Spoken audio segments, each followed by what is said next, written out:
Jammu Kashmir Pradesh Congress committee के general secretary Taranjit Singh Tony जो हैं वो इस वक्त मेरे साथ मौजूद हैं। इनसे जानने की कोशिश करेंगे कि आने वाले इलेक्शंस में क्या प्लान जो है वो जेकेपीसीसी का रहने वाला है।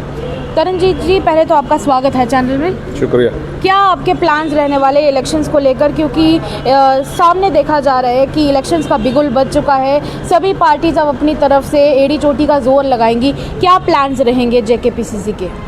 देखें, बड़े साफ और स्पष्ट मुद्दे हैं। सबसे बड़ा मुद्दा है हमारी रियासत का दर्जा बहाल हो जाए, क्योंकि इसी से ही सारे मसले हल होंगे। ना हमको बेरोज़गार लोगों को नौकरी दी जाएगी, क्योंकि स्टेट के सारे अधिकार छीन के इन्होंने पहले एलजी को दे दिए, फिर उसके बाद जो रहे सहे थे वो भी दिल्ली की तर्ज के ऊपर सब उनको दे दिए, क्योंकि बीजेपी को पता है उनकी सरकार बनने नहीं जा रही है।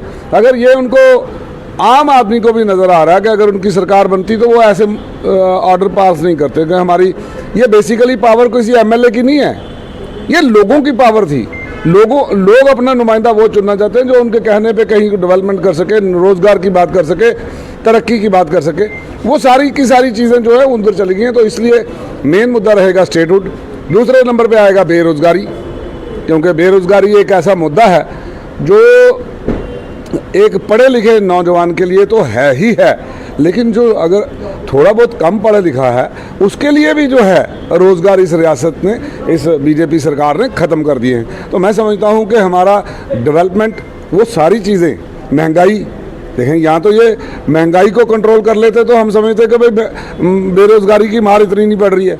बीजेपी जो डबल इंजन की सरकार थी, इसने डबल मार मारी है, एक महंगाई ऊपर चढ़ा दी, दूसरा बेरोज़गारी कर दी। आप डबल इंजन की बात कर रहे हैं, किस तरह से डबल इंजन हुआ, थोड़ा बताएंगे इस बारे में? ये जो एलजी हैं ये बीजेपी के ही हैं, और ये तो जब आए थे तो आपने सुना ही है कि बीजेपी के बहुत सारे लीडर कहे थे हमारा अपना बंदा आ गया है, अब ये हमारी बात करेगा। और जिस तरह के प्रोग्राम हो रहे हैं वो तो पूरे पार्टी लाइन के आधार पर पूरी सरकार काम कर रही है। तो जो उनका साफ साफ नज़र आता है कि ये एलजी जी साहब जो थे पहले बीजेपी के रेलवे मिनिस्टर थे, उनके मेंबर पार्लियामेंट रह चुके हैं, तो इसलिए इसमें कोई दो राय नहीं है कि ये बीजेपी की सरकार नहीं है उन्हीं की सरकार। लेकिन जब कोई कामयाब चीज़ हो जाए तो कहेंगे ये हमारी सरकार है, जब ये अगर कुछ ना हो, कोई फेलियर हो जाए, जैसे मोस्ट ऑफ द प्लेसेस पे ये बिगेस्ट फेलियर।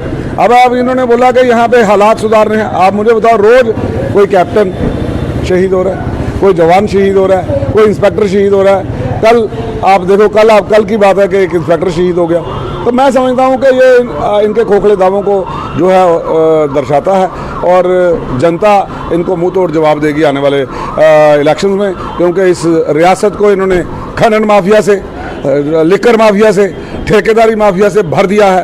तो ये लोग जो हैं ठेकेदारी माफिया से भर दिया है। तो जितना बड़ा माफिया है वो बीजेपी लेके आई है बाहर से।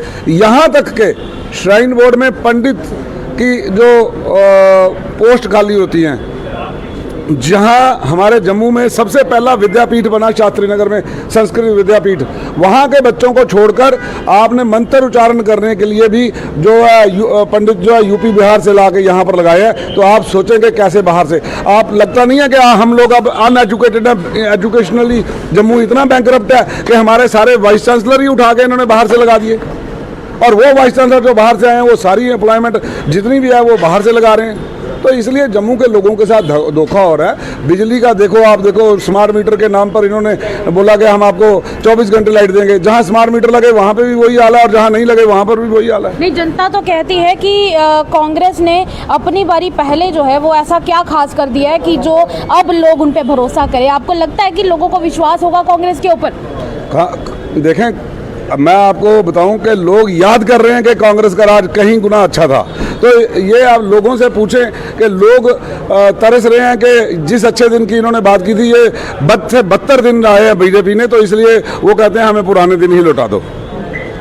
बहुत बहुत शुक्रिया बातचीत करने के लिए। ये थे हमारे साथ तरनजीत सिंह टोनी। अपनी राय हमारे कमेंट बॉक्स में ज़रूर व्यक्त कीजिएगा। देखते रहिए द अर्थ न्यूज़। सेवाराम के साथ साक्षी सानी की रिपोर्ट। नमस्कार।